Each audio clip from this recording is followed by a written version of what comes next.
Hello students, एडोबिला point channel में आपका स्वागत है। और आज हम करने जा रहे हैं वर्कशीट नंबर 119। ये वर्कशीट क्लास 1 की मैथमेटिक्स की वर्कशीट है। इस वर्कशीट में हम लोग एक दिलचस्प खेल खेलेंगे। बच्चों, क्या आप पहचान सकते हैं कि यह चित्र किस खेल का है? यह जो आप देख रहे हैं ये है लूडो। बिल्कुल सही पहचाना आपने, ये है लूडो। बिल्कुल सही, यह लूडो के खेल का चित्र है। लूडो एक बहुत ही दिलचस्प खेल है। हम न केवल इससे गिनती सीख सकते हैं बल्कि विभिन्न आकृतियों के बारे में भी जान सकते हैं। आइए इस लूडो बोर्ड में देखी गई विभिन्न आकृतियों को जानें। यहाँ देखिए लूडो में कैसी कैसी आकृतियाँ हैं। तो ये गोल आकृतियाँ हैं, फिर ये चौकोर आकृतियाँ हैं और ये त्रिभुजाकार आकृतियाँ हैं।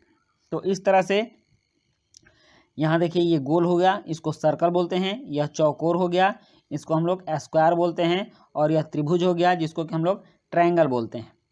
फिर यहाँ अब कह रहा है कि अब आप अपने घर आसपास से नीचे दी गई आकृतियों के कुछ उदाहरण देने की कोशिश करें। तो आकृतियाँ क्या क्या हैं?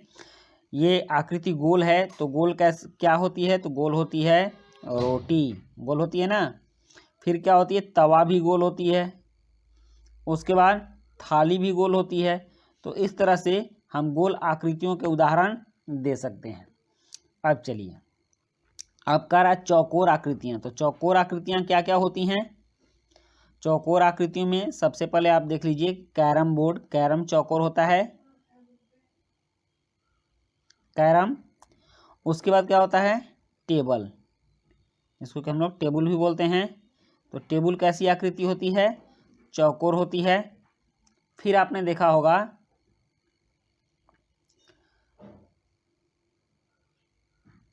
चौकी, जिस पर हम लोग सोते हैं, यह चौकी भी चौकोर होती है, चार कोनों वाली होती है। अब यहाँ है ट्रायंगल, त्रिभुज। तो त्रिभुज में कौन सी आकृति होती है? त्रिभुज जैसी कौन कौन सी आकृति होती है? तो सबसे पहले तो आप देख लीजिए कि पराठे, पराठे बनते हैं तो कैसे बनते हैं? त्रिभुज वाले बनते हैं। ओके। और आपने कभी जब रेस्टोरेंट में खाया होगा क्या? डोसा। तो बड़ा बड़ा डोसा लाता है तो उसका आपने आकार देखा है, वो भी त्रिभुज जैसा बना के लाता है। तो डोसा भी त्रिभुज जैसा ही होता है। उसके बाद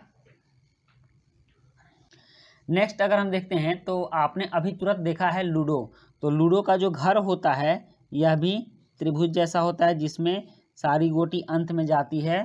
तो वह लूडो का घर त्रिभुज जैसा होता है।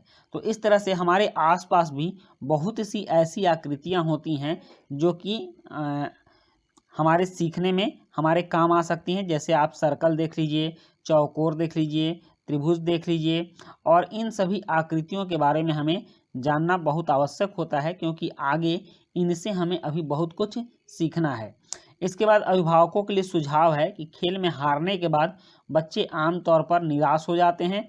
उन्हें भारतीय खिलाड़ियों जैसे मैरी कॉम, सुशील कुमार की सफल कहानियों के बारे में बताएं। मतलब बच्चों के मन में उत्साह भरें, जिससे वे उत्साहित रहें। तो बच्चों, ये थी आपकी वर्कशीट और आपने वर्कशीट कंप्लीट की, इसके लिए धन्यवाद। मिलते हैं नेक्स्ट वर्कशीट में। Thank you.